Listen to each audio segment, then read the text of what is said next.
प्रिय विद्यार्थियों, इतिहास की इस क्लास में आप सभी का एक बार पुनः स्वागत है। आज जिस विषय पर हम बात करेंगे वो विषय है उदारवादी युग, या इसको नरमपंथी विचारधारा भी कहा जाता है। कांग्रेस की प्रथम चरण या कांग्रेस की प्रथम अवधारणा नरमपंथी विचारधारा या राष्ट्रीय आंदोलन का प्रथम चरण उदारवादी आंदोलन के नाम से जाना गया। जैसा आप सभी जानते हैं, 1885 में कांग्रेस की स्थापना के बाद राष्ट्रीय आंदोलन को एक नई गति प्राप्त हुई। कांग्रेस का प्रथम चरण उदारवादी या नरमपंथी विचारधारा के नाम से जाना गया। इस काल का या इस युग का समय 1885 से 1905 के मध्य का रहा। विचारों की दृष्टि से उदारवाद पाश्चात्य चिंतन की देन रहा। उदारवाद विवेक, वैचारिक स्वतंत्रता, सहिष्णुता, प्राकृतिक अधिकार, समानता इत्यादि अवधारणाओं पर आधारित था। उदारवादी युग के प्रमुख स्तंभ दादा भाई नौरोजी, सुरेंद्रनाथ बनर्जी, फिरोज शाह मेहता, रास बिहारी बोस, गोपाल कृष्ण गोखले जैसे कई महत्वपूर्ण चिंतक थे। इन्हीं चिंतकों के मार्गदर्शन में राष्ट्रीय कांग्रेस धीरे धीरे राष्ट्रीय आंदोलन के आगे बढ़ा थी। इन्हीं के नेतृत्व में सामाजिक जीवन की समानता को ध्यान में रखते हुए भारत में स्वराज्य की स्थापना का स्वप्न देखा जाता है। इन परिस्थितियों में उदारवादियों ने जिस तरह से कांग्रेस का नेतृत्व किया वो एक अपने आप में प्रशंसनीय कार्य रहा। उदारवादियों की अपनी मनोवृत्ति, अपनी कुछ विशेषताएं रही। हम उन मनोवृत्ति या विशेषताओं पर भी चर्चा करेंगे।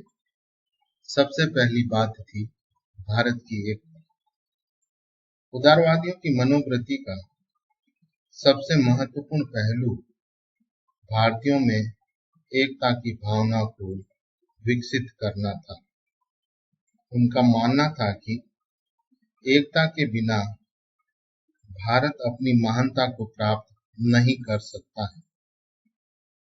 इस लिए आवश्यक है कि सर्वप्रथम संपूर्ण भारतवर्ष को एकता के स्नेह सूत्र में बांधा जाए।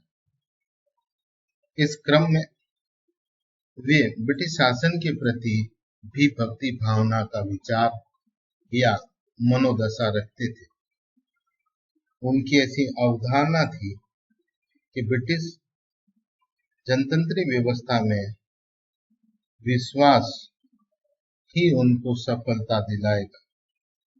उनका मानना था कि ब्रिटिश शासन के परिणाम स्वरूप भारत आधुनिक सभ्यता के मार्ग पर आगे बढ़ा, जिसके परिणाम स्वरूप स्वराज्य और स्वतंत्रता की भावना के साथ साथ राष्ट्रीय चेतना का भी जन्म हुआ। अतः ब्रिटिश राज्य के समर्थन या उसके सहयोग के बिना हम सफल नहीं हो सकते।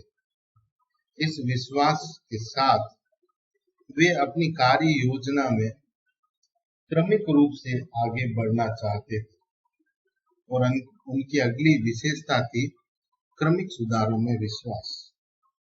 उदारवादी कट्टर रूढ़िवादी परंपरा के समर्थक थे। देश की शासन व्यवस्था में एकाएक परिवर्तन का विरोध कर रहे थे। वे क्रमिक सुधारों में विश्वास करते थे। वे चाहते थे कि राजनीतिक और प्रशासनिक क्षेत्र में धीरे धीरे सुधार किए जाए। इस क्रम में वे ब्रिटिश शासन के साथ मिलकर ब्रिटिश राज्य के अधीन रहते हुए स्वशासन प्राप्त करना चाहते थे। तो इस तरह उनकी अगली मनोवृत्ति या विशेषता ब्रिटिश शासन के अंतर्गत स्वशासन प्राप्त करना था। उदारवादी ब्रिटिश राज्य के अंतर्गत ही स्वराज्य प्राप्त करना चाहते थे। ब्रिटिश राज्य से संबंध विच्छेद की परिकल्पना उनके मस्तिष्क में नहीं थी। उनका मानना था कि भारतीय इस तरह सरलता से सुशासन की ओर आगे बढ़ सकेंगे और लोकतंत्रीय राज्य बनने में सफल सिद्ध होंगे। ब्रिटिश राज्य या ब्रिटिश शासन के अधीन कार्य करते हुए हम हमारे सभी उद्देश्यों को प्राप्त कर लेंगे। इस क्रम में अपने अधिकार प्राप्त करने के लिए वो जो मार्ग चुन रहे थे वे वैधानिक मार्ग थे। अब उनकी अगली विचारधारा वैधानिक उपायों में विश्वास थी। अंग्रेजों की न्याय प्रथा में वे अटूट आस्था रखते थे, इसलिए उन्होंने प्रार्थना पत्रों, याचिकाओं, स्मरण पत्रों, प्रतिनिधि मंडलों से सरकार या प्रतिनिधि मंडलों के माध्यम से सरकार से अपनी न्याय उचित मांग मनवाने का आग्रह किया। इस तरह वो किसी भी स्तर पर संवैधानिक अधिकार या कार्य छोड़कर विरोधी स्वर में ब्रिटिश राज्य का विरोध करना नहीं चाहते थे। इन सभी विशेषताओं या मनोवृत्तियों के उपरांत उनकी ब्रिटिश राज्य के प्रति कुछ डिमांड या कुछ मांग भी थी। सबसे पहली मांग या डिमांड वो थी वो ब्रिटिश राज शासन की आर्थिक नीतियों की आलोचना करते। जैसा आप सभी जानते हैं, अंग्रेज भारतीय अर्थव्यवस्था को अंग्रेजी व्यवस्था के अधीन रख आर्थिक शोषण की योजना बना रहा था। उदारवादियों ने इसका विरोध किया। दादा भाई नौरोजी ने अपनी एक पुस्तक poverty and un British rule in India में इस बात के समर्थन में अपनी मांग ब्रिटिश राज्य के मध्य रखी और भारतीयों की ब्रिटिश राज्य के प्रति आर्थिक दोहन की जो नीति थी उसका विरोध कर उनको भारतीय अर्थव्यवस्था में भारतीय हितों को ध्यान में रखते हुए परिवर्तन के लिए प्रेरित या सुधार करने के लिए मांग पत्र प्रस्तुत किए। इसी क्रम में उनके द्वारा भारतीय उद्योग धंधों, भारतीय श्रमिकों, कृषि व्यवस्था जैसे क्षेत्र में ब्रिटिश राज्य के अधीन संरक्षण देते हुए सुधार करने की समस्या को भी उठाया गया। इस तरह उदारवादियों ने अंग्रेजी या ब्रिटिश शासन की आर्थिक नीतियों की आलोचना की। इस क्रम में उनके द्वारा संवैधानिक सुधारों की मांग भी की गई। उदारवादी स्वशाही शासन की मांग में विश्वास रखते थे।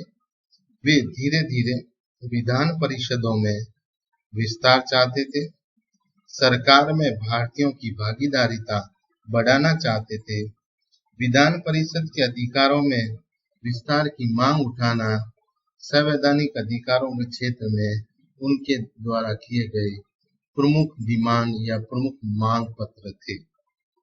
इसके बाद उन्होंने प्रशासनिक क्षेत्र में भी परिवर्तन या सुधार की मांग की। उदारवादियों द्वारा प्रशासनिक व्यवस्था में भारतीयों को अधिक से अधिक भागीदारिता मिल सके, विधायी परिषदों में केंद्रीय तथा प्रांतीय काउंसिलों का विस्तार हो सके, कार्यपालिका, न्यायपालिका अलग अलग हो सके, ऐसे कई कार्य ब्रिटिश शासन के द्वारा संपादित किए जाएं, इस ओर ब्रिटिश राज्य का ध्यान केंद्रित करने का प्रयास किया। न्यायिक अधिकार या न्यायिक सुधारों की मांग करते हुए उन्होंने ब्रिटिश राज्य के अंतर्गत आने वाली न्यायपालिका और कार्यपालिका को एक दूसरे से स्वतंत्र करने की मांग की। न्याय व्यवस्था में सुधार करने हेतु जूरी व्यवस्था को मान्यता देने की बात उनके द्वारा रखी गई। इस तरह अपने मांग पत्रों के माध्यम से उन्होंने न्यायिक क्षेत्र में भी परिवर्तन की मांग ब्रिटिश सरकार के समक्ष प्रस्तुत की। नागरिक अधिकार, नागरिक सुरक्षा के लिए भी उनके द्वारा समय समय पर मांग पत्र प्रस्तुत किए गए। उनके द्वारा नागरिक अधिकारों का समर्थन करते हुए भाषण की स्वतंत्रता, प्रेस की स्वतंत्रता, उच्च पदों पर यूरोपीय व्यक्तियों के समान भारतीयों को एकाधिकार मिले, ऐसे अनेकों अधिकार की मांग ब्रिटिश साम्राज्य के समक्ष रख भारतीयों को ब्रिटिश राज्य या ब्रिटिश नागरिकों से समान अधिकार दिलाने हेतु मांग पत्र प्रस्तुत किए।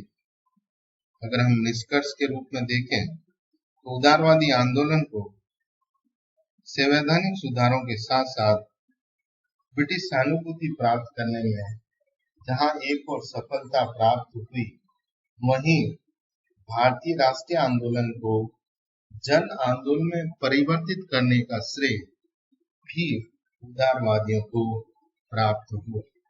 इस तरह उदारवादियों ने भारत में उत्पन्न राष्ट्रीय भावना को एक नई दिशा, एक नया मार्ग प्रशस्त करते हुए नव चेतना उत्पन्न करने, भारतीयों में राष्ट्रीयता विकसित कर जन आंदोलन में परिवर्तित करने का कार्य भी संपादित किया गया। धन्यवाद।